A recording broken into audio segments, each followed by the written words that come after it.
I am sure at some point in your life, you've heard the classic saying of you're afraid of success. But if you're like me, you probably thought to yourself, that makes absolutely zero sense. Why would I be afraid of success? If there's something that I could be afraid of, that is failure. Because I do want to change my situation and for things to go well. But here's the thing, for many years, I also did not understand this. But I get it now. And it's true, and this is why I'm making this video, to explain it to you. And funnily enough, it's not just that you may be afraid of success, but that you may even secretly love failure, and that your brain is secretly deceiving you into loving failure and mediocrity. So here's how this whole thing works. Here you have your current self with all your habits, personality traits, behavioral patterns, and this current self has a very specific lifestyle with your friends, your hobbies, your interests, basically your external life as a whole. We can call these outcomes. But the thing is that there is a very specific part here in your current self that is not quite content with this life of yours, with the outcome. And it wants an alternative version of it, with a better lifestyle. Maybe it's a new job, a new business, different relationships, to live in another country, to travel. Maybe you want better health, to get in shape, etc., whatever it is. But the thing that people don't realize is that these two elements, which is your current self and the outcomes you have in your life, these two things, they're not separate. They're actually locked in, as if they were chained together. Your current outcomes and lifestyle are a direct reflection of your current self. They are highly, highly correlated, even causative, we could argue. One is the outcome of the other. And the reason why most people fail to change their lives and have an alternative version of the outcome, the lifestyle, and all of these elements right here, is because they're trying to change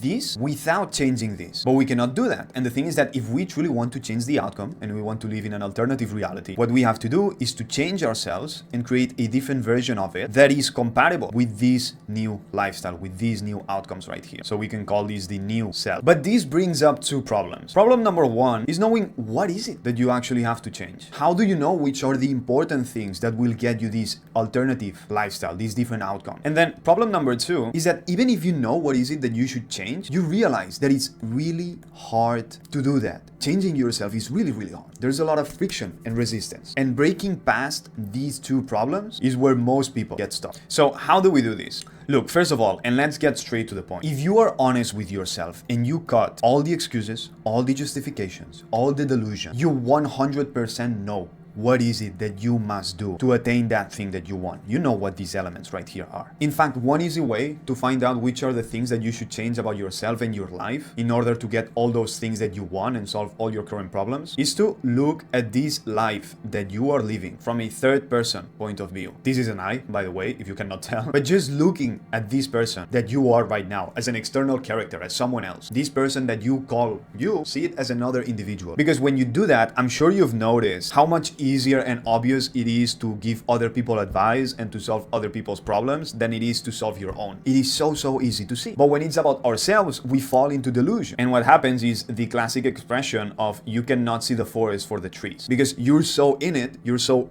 in your own life that you cannot see the obvious thing right in front of you. So if you manage to do this, you can actually very easily know what are the things that you must change. You know what actions you need to take. You know what kind of person you need to become. But to change that, you have to go through things that you don't like, which this relates to the second point that we were talking about. Maybe what you have to do is to quit your bad habits, whatever they are, things that are taking hours every single day, every single week that could be put into something better. Maybe you also got to change the outlook that you have on life or on yourself or other people, your personal life philosophy. But that's really tough because it might go against the thing that you currently believe, and it might come at the cost of the realization that maybe you've wasted a lot of time, a lot of years, or that you're failing at something, or that you've been stupid and ignorant. And obviously that's a very uncomfortable realization. Also, changing yourself might require you to do new things that you've never done before. So you have to learn some new skills, but that means being a beginner again. So you might look like a fool, which breaks this image that you have of yourself, of a genius and this special person, which it's how a lot of people see themselves, but you don't want to see yourself that way. And it's also not just that you will see yourself that way, but even other people will see you that way, maybe as a fool. And then not to mention that all of these new things, whatever it is that you have to do, maybe there's some risk involved, maybe you have to put effort or investment into something that might not yield immediate results or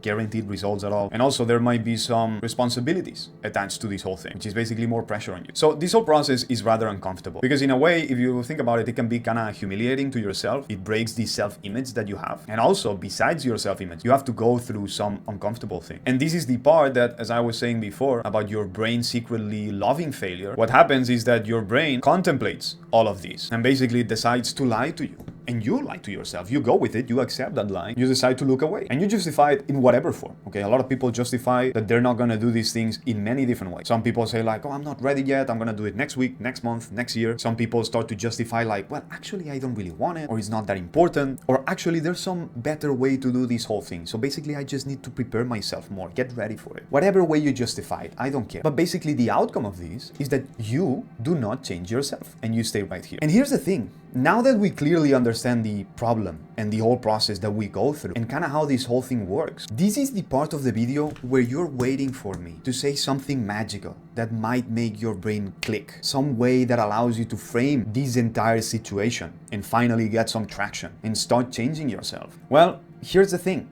I've got good news and I've got bad news. The bad news is that no matter how much you look outside for this answer on videos like this one that you're watching right now or whatever it is, you're not gonna find it. Because the good news is that you already have the answer. You know who you need to become and what you need to do. But the only day you will change is the day you truly want to change yourself. Not just it would be nice to change and to live this life and have these things and be like that. No, like the day you truly want to change from within. Like this switch that you're looking for that makes your brain kick in gear and finally start taking action and become someone else, it's only within you. And the fact is that sometimes it's not an immediate gear. It's not like a switch. It's more gradual. It's something that slowly changes, but in fact at any moment it can go back and you can lose progress. So it is a decision that you have to make every single day of becoming this different person. It is not until you will finally change who you are that all these other things in your life will change. So stop seeking all of these things outside. Cut all the crap out of your life. Start accepting, see the truth for what it is, and be comfortable being uncomfortable. But trust me, like